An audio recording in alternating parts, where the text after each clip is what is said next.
I was scrolling through LinkedIn yesterday, and I think I finally hit my saturation point. Oh, yeah. With what? It just feels like every third profile, I'm not even kidding, regardless of what the person actually does, has the same headline. Entrepreneur. Ah, yes. The magic word. It's everywhere. It's in Instagram bios. It's on government policy white papers. You see it plastered across magazine covers in every airport lounge. It's become the buzzword of the century. It certainly has a lot of cultural cachet right now. It's really evolves into this catch-all term for, success or ambition or just hustle. Exactly. Hustle. If you have a side gig, you're an entrepreneur. If you have an idea for an app, boom, entrepreneur. And that's where the problem starts. The word gets stretched so thin it almost loses its meaning. And that's the issue. It feels so diluted. I mean, on one hand, we use it to describe someone like Elon Musk, who is, literally trying to colonize Mars. The highest possible stakes. Right. And on the other hand, we use it for someone opening a really lovely but very traditional boutique bakery down the street. And we're using the same word for two fundamentally different economic activities. We are. So the mission for us today in this deep dive is to cut through all that noise. What are we actually talking about when we say entrepreneurship? Is it just owning a shop?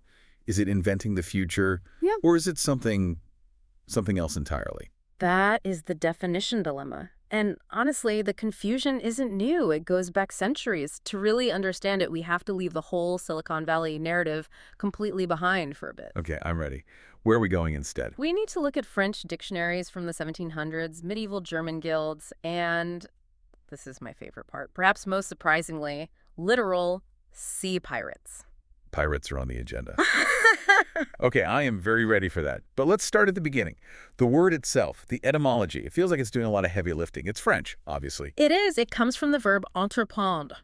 Which means? It translates simply to undertake. Pretty straightforward. The word first appeared in a French dictionary way back in 1723. But even before that, in Britain, they used a different word that I actually think captures the spirit a bit better. What was that? They called them adventurers. Adventurers. I like that. It implies a journey into the unknown, which feels much more accurate than, say, founder. A founder just starts something. Yeah. An adventurer explores. It really does capture the spirit of it. But if we strip away the romance for a second and look at the raw economics, the core definition rests on two pillars: value and risk. Value and risk. At its most basic level, entrepreneurship is the creation or extraction of economic value. It's about identifying an opportunity to deliver a product or service that people want. But, and this is the absolute key, it requires considerable initiative and it must bear risk. Okay, value and risk. That sounds straightforward enough, but this is exactly where the bakery versus Elon Musk distinction comes in. Because opening a bakery is definitely risky. Of course it is. You're finding a commercial lease, you're buying thousands of dollars of flour and ovens, hiring staff. You could absolutely fail. But we generally, instinctively, distinguish that from entrepreneurship in the high-growth sense. We do, and it's a distinction that often gets lost in casual conversation. But it's vital for economic theory. There is a fundamental difference between a small business and entrepreneurship. Let's unpack that distinction because I think it can hurt feelings sometimes. You know, people feel like their hard work is being downgraded if it's just called a small business. And it's not about downgrading the effort at all. The effort is immense in both cases. It's about the intent and the underlying economic mechanism. So what's the difference in intent? A small business, like a local dry cleaner or that wonderful bakery, usually offers an existing product or service. They aren't trying to reinvent the wheel or, disrupt the global bread market. Their primary goal is stability. To make a good living. Exactly. Making a living for the owner, providing a few local jobs, becoming part of the community. They don't typically aim for explosive exponential growth. Their success is measured in years of stable operation. Right. The baker wants to sell good bread to the neighborhood. They aren't trying to franchise to the moon or create a bread-as-a-service app. Precisely. Whereas entrepreneurship, particularly in the way economists and investors view it, is aimed squarely at growth, innovation, and scaling. It's about creating something genuinely new, a new product, a new process, a new market, and scaling it up as rapidly as possible. And that's where the outside money comes in. That's the telltale sign. This is the type of venture that usually seeks venture capital or angel funding because the upfront costs of that innovation and scaling are so high. It's not just about creating income for the founder. It's about creating massive wealth through scale and eventually an exit. So, to use an analogy, the small business is playing a known game with known rules, trying to win a local match. The entrepreneur is trying to invent a new sport entirely. That's a very strong analogy. And to really understand why we make this distinction, we have to look at the history of the idea itself. Because entrepreneurship wasn't always just about making money. It has this surprisingly deep intellectual history involving three specific economists who really shaped how we see this figure today. The big three, I was looking at the notes on this. We've got Knightian, Say, and Schumpeter. It's interesting. They almost feel like they're describing three completely different people. They're describing three different functions, really, each one built on the last. The first one takes us way back to the 18th century. An Irish-French economist named Richard Cantillon. Cantillon. He's the one who introduces the concept of the risk taker. And Cantillon is so interesting because he completely shifts the focus from the owner to the decision maker. It's not about who has the money, it's about who has the guts. That's the absolute crux of it. In his text, Essai sur la nature du commerce en général, which was written in the 1730s, he defined the entrepreneur as someone who buys at a certain price and sells at an uncertain price. Yeah. Okay, give me a practical example of that. Think of a farmer. The farmer knows the cost of his seeds, his land, and his labor. That's the certain price. He has to pay for all that upfront. But he has absolutely no idea what the wheat will sell for at the market next month. A drought, a flood, a sudden glut from another region. And his Christ collapses. Right. That's the uncertainty. Cantillon saw the entrepreneur as the person who willingly stands in that gap. They make decisions about obtaining and using resources while personally absorbing the risk of the enterprise. So it's not just the person who owns the farm, the one with the capital. No, and that was his key distinction. He separated the entrepreneur from the mere owner who just provides the capital. The owner takes a financial risk, sure, but the entrepreneur takes the operational risk of actually navigating the unpredictable market. So it's basically gambling, but with a business plan. Calculated gambling, yes. It's about making judgments under uncertainty. So that's our first layer, the risk taker. Then we go forward to the early 19th century and meet Jean-Baptiste Say. Also French. Also from the French school, yes. And he saw the entrepreneur not just as a risk taker, but as the optimizer. Say's definition feels very modern, almost like a management consultant. He talks about shifting resources around. He does. Say's big contribution in his treatise on political economy was that the entrepreneur shifts economic resources out of an area of lower productivity and into an area of higher productivity and greater yield. So it's not necessarily about inventing a brand new gadget from scratch. Not at all. It's about rearranging the existing pieces on the board to make them worth more. Like an economic conductor. Taking the same instruments that are just making noise and arranging them to create a symphony. That's a fantastic way to put it. Think of it like this. You have a pile of wood. As raw timber or firewood, it has a certain low value. But if an entrepreneur takes that same wood and organizes the labor, the tools, and the skill to build a violin, they have shifted that resource into an area of vastly higher productivity and value. That active combination, that shift, that's entrepreneurship, according to Say. That makes a lot of sense. It's about spotting inefficiency. You see a resource being wasted or underutilized, and you're the one who intervenes to fix it. Exactly. So we have the risk taker and the optimizer, but then we get to the 20th century, and we meet the most famous and maybe most misunderstood name in entrepreneurship theory. Joseph Schumpeter. Joseph Schumpeter, and he basically blows the whole thing up. Schumpeter is the creative destruction guy. This is the definition that Silicon Valley and, every tech bro has really latched onto. The idea that you have to break things to make progress. He absolutely is. Schumpeter saw the entrepreneur as the innovator. For him, it wasn't enough to just bear risk, like Cantillon said, or to optimize, like Say said. The entrepreneur's core function was disruption. He famously described the gale of creative destruction. It's such a violent image for economics. A gale. It is, but he believed it was the essential fact about capitalism. He argued that a healthy economy is never in equilibrium. It's always being upended. The idea is that new innovations don't just add to the economy, they destroy old industries. The classic example being the automobile. Right. The car didn't just compete with the horse-drawn carriage, it annihilated the entire industry. Farriers, stable owners, whip manufacturers, all gone. But in doing so, it created a massive new transportation network. Oil and gas industries, suburbs. It remade society. And Schumpeter believed this dynamic disequilibrium is what drives all real progress. So for Schumpeter, if you aren't fundamentally upsetting the status quo, you aren't an entrepreneur. You're just a manager running a business. That was his very strong view.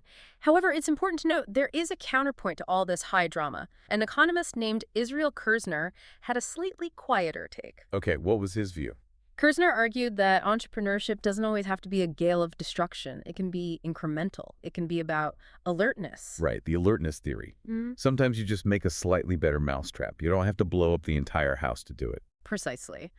Kirzner pointed out that a lot of very real innovation is just noticing things that others have missed, like realizing that people want a coffee shop on a specific corner that doesn't have one, or replacing paper straws with plastic ones. Or nowadays, the entrepreneurial opportunity is shifting back from plastic to paper or bamboo. That's not destroying an industry. No. Kirzner would say it's actually nudging the market towards equilibrium, filling a gap, rather than Schumpeter's disruption, which blows the equilibrium apart. So we have this whole spectrum then, the risk taker, the optimizer, and the destroyer. It's fascinating. But this is all very Western, very academic.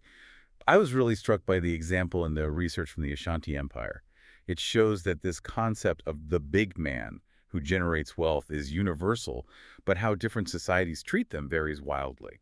The Ashanti example is fascinating because it shows a society that formalized and institutionalized the status of the entrepreneur. What do you mean by that? In the 18th and 19th centuries in West Africa, they had a concept called Abirimpon, which translates to big men. These were successful entrepreneurs who accumulated significant wealth, usually through trade in gold or slaves, unfortunately. But the state, the Ashanti state, didn't just tax them or ignore them. They brought them into the fold. They did. If these entrepreneurs performed heroic deeds and accumulated enough wealth, they were given formal political recognition by the state. So they were effectively knighted for being good at business. In a way, yes. Huh. The research mentions they were rewarded with a mena, which was an elephant tail, and it served as a kind of heraldic badge. It was a very clever way for the state to integrate these powerful, wealthy individuals into the political hierarchy rather than letting them become a rival power center. That's the tension, isn't it? Societies throughout history have always tried to figure out what to do with entrepreneurs. Do we celebrate them? Do we fear them? Do we try to regulate them into oblivion? And that regulation aspect is crystal clear in the history of Germany. Medieval Germany had the guilds, which were incredibly restrictive. To be a master craftsman, you had to get this thing called the Kleiner Befähigungsnachweis. Which translates to proof of competence, right? A certificate. Okay, small proof of competence, yes. You needed the certificate just to be allowed to train apprentices.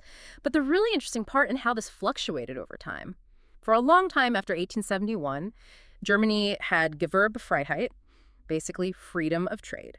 You didn't need a certificate to start a business. It was a free-for-all. For a while. But then in the 1930s, under the Nazis, and then again in West Germany in the 1950s, they reintroduced stricter rules. You needed a master certificate just to set up a new business in dozens of different crafts. That's a huge barrier to entry. We argue about this very thing today with occupational licensing.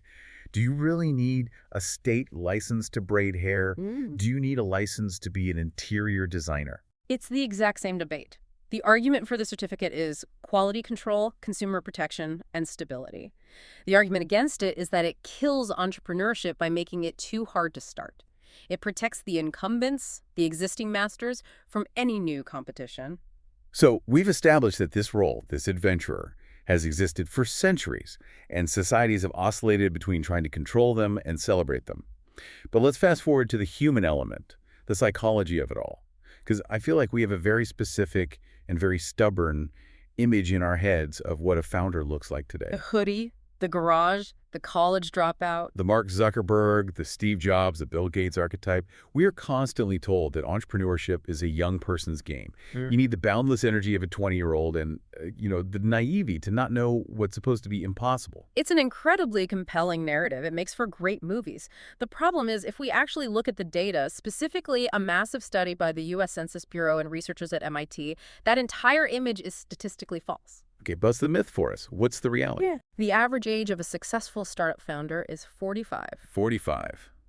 Not 25, 45. That's not old by any means, but it is definitely not the coding in a dorm room narrative. Not even close. Yeah. And it gets more interesting. The data consistently shows that the probability of success actually rises with age well into your late 50s.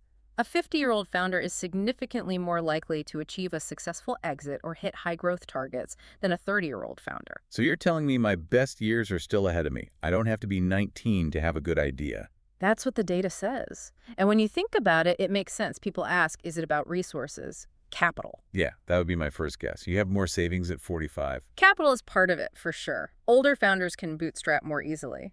But the bigger factor is what economists call human capital. Meaning experience. Experience, management skills, deeper industry knowledge, and, crucially, better networks. When you're 45, you've been working for 2 decades. You know who to call to get a supply chain fixed. You know how to hire, how to fire, how to read a balance sheet. When you're 20, you're figuring all of that out from scratch on the fly. Okay, so the age myth is busted. What about the college dropout myth? The idea that school just gets in the way of building things. Also largely a myth, perpetuated by a few very famous outliers. Research by 2 economists, Michelacci and Schumpeter, shows a direct and positive relationship between higher education and entrepreneurial success. So more school is better. Generally, yes, and their insight is key. You might not need a university degree to start a business. Anyone can go online and register an LLC for $100. But college provides the complex problem-solving skills, the analytical frameworks needed to operate that business at a higher level as it grows and faces more complex challenges. It's the difference between starting and scaling. The dropout might have the initial spark, but the education helps you manage the fire once it gets big. That's a perfect way to put it. Now, let's dig into the personality traits, because this is where the research surprised me the most. We have this image of entrepreneurs as die-hard optimists, and you have to be, right? You think so? To start a business is on some level an irrational act. Most of them fail. So you have to possess this optimism bias, this illusion of control. You have to believe you're the one who is going to be the exception to the rule. And many do. But a fascinating study by Goodmanson and Lechner looked at the long-term survival of firms. And they found that firms led by distrusting entrepreneurs were actually more likely to survive than those led by optimists. Distrusting. That sounds counterintuitive. Yeah. We usually associate distrust with being toxic or being paralyzed by fear and unable to act. Right, but in this context, think of it less as paranoia and more as defensive pessimism or just healthy skepticism. Okay. The researchers found that this trait of distrust leads to something they called sensible task selection. Sensible task selection. So while the optimist is on stage, visualizing success and manifesting your destiny, the distrusting founder is in the back room visualizing the lawsuit. Essentially, yes. The distrusting entrepreneur reads the fine print on every contract. They don't just assume the client will pay on time, so they get a significant deposit up front. They analyze the risks in a new market more thoroughly. The optimist sees a red flag and thinks, that won't happen to me. I can fix that. I'm special. And a distrusting entrepreneur. The distrusting entrepreneur sees a red flag and immediately prepares a contingency plan for when it inevitably catches fire.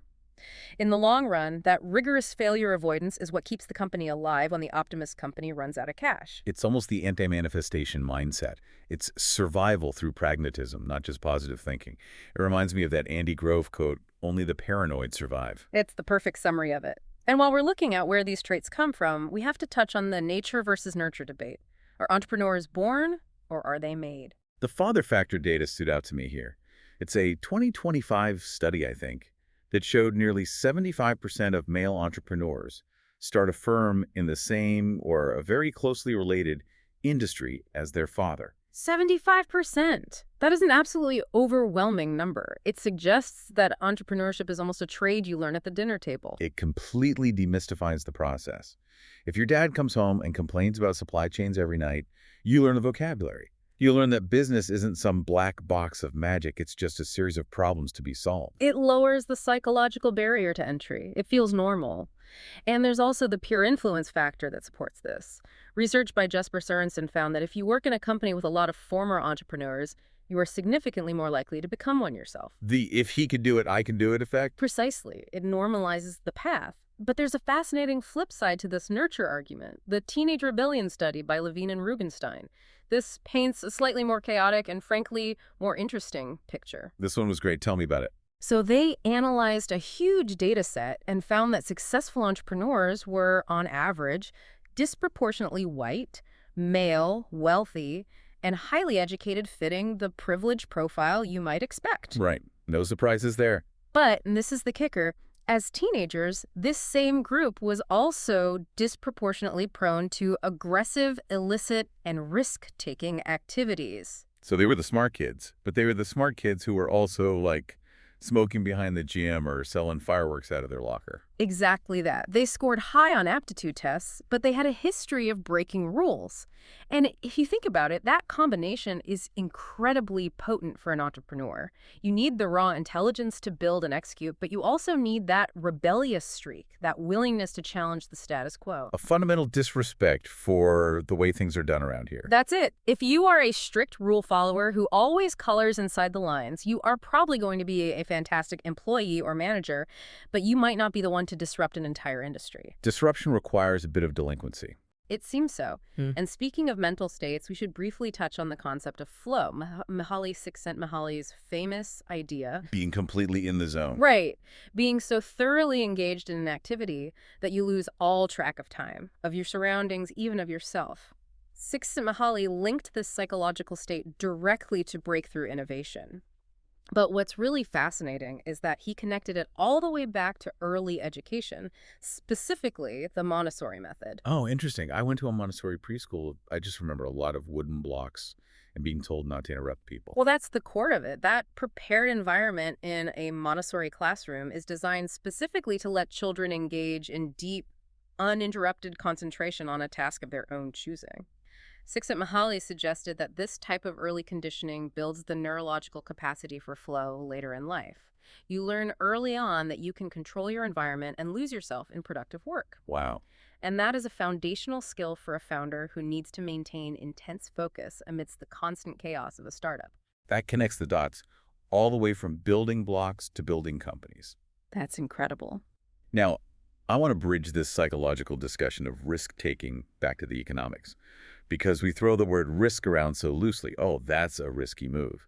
But in economics, and specifically in entrepreneurship theory, risk is a very specific, very technical term. It is. And the distinction is absolutely crucial if we want to understand what an entrepreneur actually does. This framework comes from Frank Knight, an economist working in the 1920s. He distinguished between risk, ambiguity, and true uncertainty. We often just call the last one Knightian uncertainty. Okay, let's break this down for everyone, because I think people, myself included, tend to conflate them. The jar of balls analogy is perfect here. Okay, picture a jar full of colored balls. Scenario number one. I tell you there are exactly 50 red balls and 50 white balls in the jar. You don't know which one you'll pick out, but you know the precise probability distribution is 50-50. That is risk. Okay, so risk is measurable. You can calculate the odds. Insurance companies and casinos, they operate on risk. They know the math. Exactly. They can price it. Now, scenario two. I show you a jar. I tell you it contains 100 balls, and they are all either red or white, but I don't tell you the ratio. Maybe it's 99 red and 1 white. Maybe it's the reverse. You know the possible outcomes, but you don't know the odds. That is ambiguity. Harder to bet on, for sure, but you at least know the basic parameters of the game you're playing. Right. Now, scenario three. I just show you a closed jar. You don't know how many balls are in it. You don't know what colors they are. You don't even know for sure if they are balls. Maybe they're cubes. Maybe the jar is totally empty. That is true uncertainty. That is the world of the entrepreneur. That is the very definition of their operating environment. Frank Knight argued that true economic profit is the reward for navigating true uncertainty. Because if the odds were known, if it was just risk big banks or established corporations with huge analytical departments would just calculate the math and do it themselves, they would arbitrage all the profit away. They turn it into a commodity. Instantly. The entrepreneur's unique job is to step into the situation where no one knows the odds because the market doesn't even exist yet. You're creating the game from scratch. That's such a powerful distinction. Big corporations manage risk. Entrepreneurs manage uncertainty. You aren't just rolling the dice.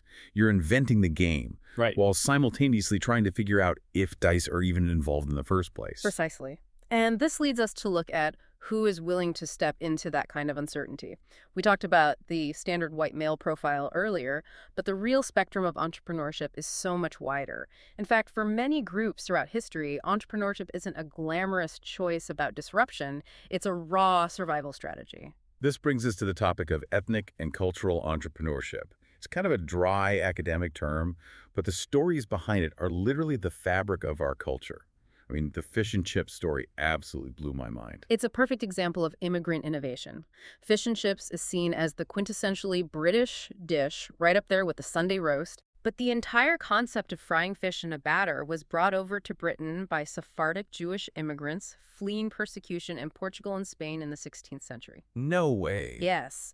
And the first proper fish and chip shop, the one that combined fried fish with chips, was opened in London by Joseph Malin, a Jewish entrepreneur in the 1860s. And it wasn't just a one-off thing. Not at all. The first sit-down fish restaurant with seating was opened by Samuel Isaacs in 1896. He grew it into a massive chain. So this dish that is a cornerstone of British national identity was actually an ethnic startup. And we see the same pattern with the brand Slazenger, right? The famous sports brand. Yes, one of the world's oldest sports brands. Founded by Ralph and Albert Slazenger Jewish brothers in 1881, they have been the official supplier of tennis balls to the Wimbledon Championships since 1902. So what's the underlying pattern here? The pattern is what sociologists call the blocked mobility thesis. When minority groups arrive in a new country and face discrimination or barriers in the traditional labor market, we don't hire your kind here, they turn to self-employment and entrepreneurship as a way to integrate economically and build wealth. If I can't get a job at the established bank because of my last name, I'll start my own shop and work twice as hard. Exactly. We see it with Cuban Americans in Miami, with Indian American motel owners across the U.S., with Chinese business owners in communities all over the globe. However, we have to look at the data honestly here. While these groups are highly entrepreneurial, there is often a gap in the type of industries they enter. What do you mean? The data still shows that white men are statistically more likely to be self-employed in high-prestige, lucrative industries like finance and tech. Minority entrepreneurs are often pushed into lower-margin sectors like retail or food service. So the playing field isn't quite level, even if the entrepreneurial drive is there in spades. What about generational shifts? We always hear that millennials and Gen Z are the ultimate hustle generation, with the gig economy and the side hustle. But the data you found seems to paint a very different picture. It's one of the great ironies of the digital age. We call millennials digital natives, and we just assume they're all in their basements starting the next Facebook. But the hard data shows they are surprisingly less likely to engage in true firm-creating entrepreneurship than prior generations like the baby boomers or Gen X were at the same age. Why is that? Is it a fear of failure? Or is it a financial thing? It's largely structural and financial. The number one anchor is debt. If you leave university with 6 figures of student loan debt, you simply cannot afford to step into Knightian uncertainty. You need a guaranteed paycheck to service that debt. You can't bootstrap if you're already starting underwater. You can't. And this is a generation that came of age during major financial crises, the 2008 crash, the long recovery, the pandemic. That kind of economic trauma tends to make a generation more risk-averse. They might do a side hustle like driving for Uber for extra cash, which is a form of small business, but they are much more hesitant to quit their job and go all in on a high-growth, high-risk venture. We're also seeing the very definition of what a firm is begin to change. We have this rise of project-based entrepreneurship now. Right, what's often called the Hollywood model. Exactly. A producer, who is the entrepreneur in this case, assembles a specialized team for one project, a movie. They bring in a director, actors, a cinematographer, editors. They work 16-hour days for 6 months. They finish the product, and then the company essentially dissolves. Everyone moves on to the next project. And we're seeing that model bleed into so many other sectors. High-end construction, software development, management consulting. It's the pop-up company. It allows for extreme agility and brings the best talent to a specific problem, but it offers absolutely zero long-term job security. Then there are the more values-based shifts in what entrepreneurship can be. You mentioned biosphere entrepreneurship and feminist entrepreneurship. These feel like a direct response to that destructive, winner-take-all Schumpeterian model. They are, absolutely. Biosphere entrepreneurship asks a radical question. Can we generate value for the ecosystem rather than just extracting value from it? Can the business model itself actually improve the soil or clean the water or sequester carbon? And feminist entrepreneurship. That challenges the hyper-competitive, aggressive mentality of traditional business. It prioritizes things like cooperation, workplace equality, and mutual respect over ruthless zero-sum competition. It aims to improve the quality of life for women and communities, not just maximize shareholder value. Which brings us to the absolute opposite end of that moral spectrum. If feminist entrepreneurship is about cooperation, this next group is about taking what you want by force. But you argue they are still technically entrepreneurs. Pirates. It sounds like a joke, but in 2014, some serious academic research was published linking the principles of entrepreneurship to the golden age of piracy in the Caribbean. The idea is, if you strip away the morality for a moment and just look at the organizational mechanics, pirates were early disruptors. Okay, you have to walk me through the business model of Blackbeard. Think about it from a purely operational perspective. They operated completely outside the law, meaning they had zero state protection or contract enforcement. They had to organize capital ships, cannons, weapons. They had to recruit and manage a very difficult workforce. They had to manage extreme risk every single day, storms, starvation, the Royal Navy. And they had to solve the classic principal agent problem. How do you, as the captain, get a crew of violent criminals to not just kill you in your sleep and steal all the loot? Exactly. And how did they solve it? With radical innovation in governance. They had written constitutions, the pirate code. They had democratic voting for the captain. They had a flat compensation structure with prescribed shares of the booty. They even had workers' compensation. Wait, really? Yes. If you lost a leg or an eye in battle, you got a specific, guaranteed extra payout from the collective haul before the rest was divided up.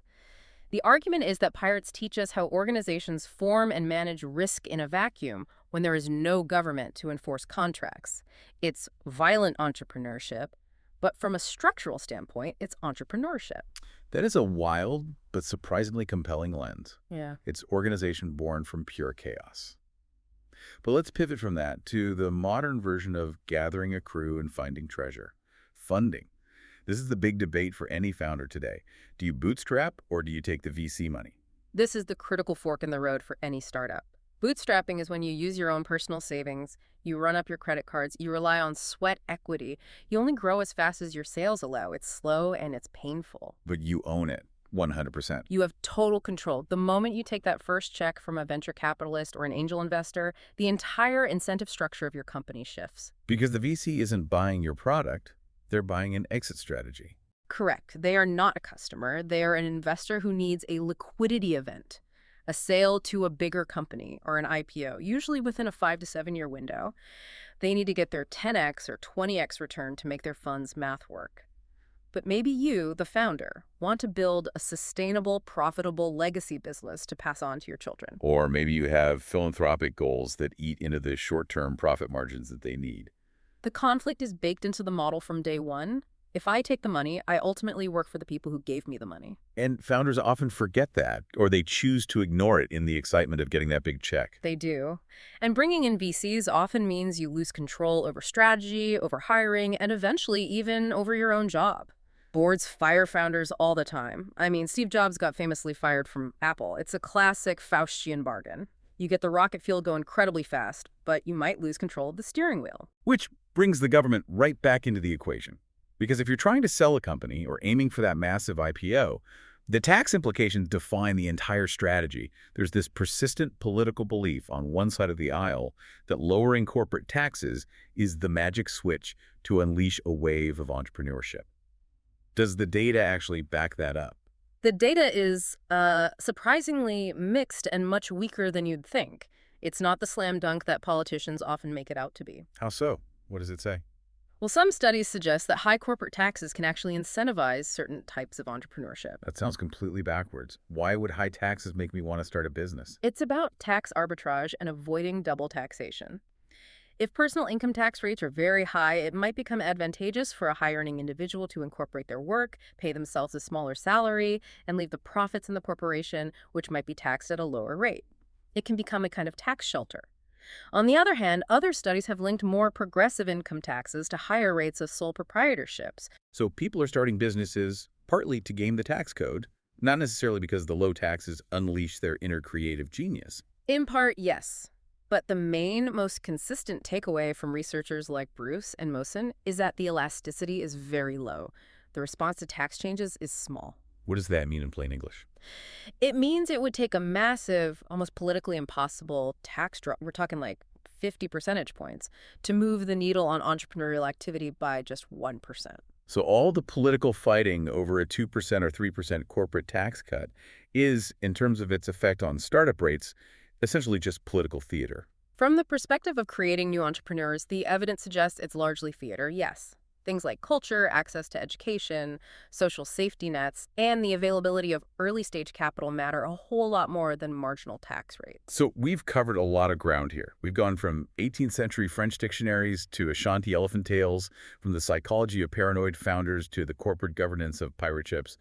When you boil it all down, what's a big takeaway? I think the biggest takeaway is that we need to respect the complexity of the word. Entrepreneurship isn't one thing, it's a spectrum. It's the risk taker, the optimizer, and the creative destroyer all at once, and sometimes all in the same person. It's a vital economic function, but it's also a deeply, deeply human one. It's that fundamental drive to reshape the world, whether that's by baking a better loaf of bread or by trying to colonize Mars. Exactly. And as we look forward, I want to leave you and everyone listening with a final provocation, something to think about based on that biosphere entrepreneurship concept we touched on. The idea of restoration, not just extraction. Yes. Think about the definition we started with, the creation or extraction of value. For centuries, entrepreneurship has been almost exclusively about extracting value from the earth, from labor, from attention, to create private wealth. The question for the next century is, can that definition evolve? Can entrepreneurship become primarily about the restoration of value? So instead of Schumpeter's creative destruction, it would be, I don't know, creative restoration. Perhaps. As we face global challenges like climate change, biodiversity loss, and resource scarcity, is it possible that the most successful, most celebrated entrepreneurs of the future won't be the ones who extract the most, but the ones who put the most back, the ones who clean the oceans, or reforest the land, or build circular economies? Will the very definition of profit itself have to change to include social and environmental capital? That is the trillion-dollar question. If you can invent a business model that solves that, you won't just be an entrepreneur, you might just be a savior. And perhaps that is the ultimate true uncertainty that the next generation needs to navigate.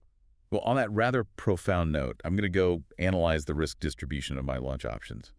Thank you so much for this deep dive. This was fascinating. It was my pleasure. And to you listening, go find your own inner pirate or your inner baker. Just make sure you know which game you're playing. Thanks for joining us.